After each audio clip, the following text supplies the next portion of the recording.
Welcome to వేదిక filmy sports. IPL 2025లో భాగంగా శుక్రవారం జరిగిన మ్యాచ్లో పంజాబ్ కింగ్స్ రాయల్ ఛాలెంజర్స్ బెంగళూరుని ఓడించింది. ఆర్సీబీ తన సొంత మైదానంలో మరో ఓటమిని ఎదుర్కొంది. ఈ సీజన్లో బెంగళూరు జట్టు సొంత మైదానం చిన్నస్వామిలో ఒక్క మ్యాచ్ కూడా గెలవలేదు. ఆర్సీబీ ఖాతాలో ఈ ఓటమి ఉన్నప్పటికీ ఆ జట్టు తుఫాన్ బ్యాటర్ టీమ్ డేవిడ్ భారీ రికార్డు సృష్టించాడు.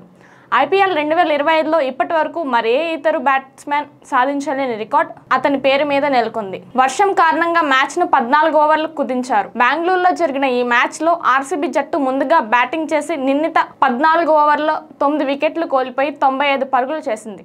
దీనికి సమాధానంగా పంజాబ్ 13 ఓవర్లలో 5 వికెట్లు కోల్పోయి ఈ లక్ష్యాన్ని చేరుకుంది. ఈ టోర్నమెంట్లో పంజాబ్కి ఇది 5వ విజయం. ఈ మ్యాచ్లో పంజాబ్ గెలిచినప్పటికీ man of the match title Tim David దక్కింది. ఈ మ్యాచ్లో టీమ్ డేవిడ్ కేవలం 26 బంతుల్లో 5 ఫోర్లు 3 సిక్సర్లతో 50 పరుగులు చేసి అద్భుతమైన ఇన్నింగ్స్ ఆడాడు. దీని కారణంగా ఆర్సీబీ జట్టు సవాల్తో కూడిన స్కోర్ చేయడంలో విజయవంతమైంది. టీమ్ డేవిడ్ లేకపోతే బెంగళూరు భారీ స్కోర్ సాధించలేకపోయేది. ఈ కారణంగానే ఈ మ్యాచ్లో ఆర్సీబీ ఓటమి పాలైనప్పటికీ టీమ్ డేవిడ్ కు player of the match award లభించింది. ఇప్పుడు టీమ్ డేవిడ్ ఐపీఎల్ 2025లో ఈ ఘనత సాధించిన మొదటి ఆటగాడిగా నిలిచాడు. ఈ సీజన్లో ఆర్సీబీ 7 మ్యాచ్లు ఆడింది. అందులో 4 మ్యాచ్లు గెలిచి 3 మ్యాచ్ల్లో ఓడిపోయింది. బెంగళూరు జట్టు ప్రస్తుతం 8 పాయింట్లతో పాయింట్ల పట్టికలో 4వ స్థానంలో ఉంది. బెంగళూరు ఈ సీజన్లో ప్లే ఆఫ్స్ కు చేరుకోవాలంటే ఇకపై అన్ని మ్యాచ్లు గెలుచుకుంటూ పోవాలి. ముఖ్యంగా ఇంటి బయటే కాకుండా చిన్నస్వామిలో కూడా మ్యాచ్లు గెలవాల్సి ఉంటుంది.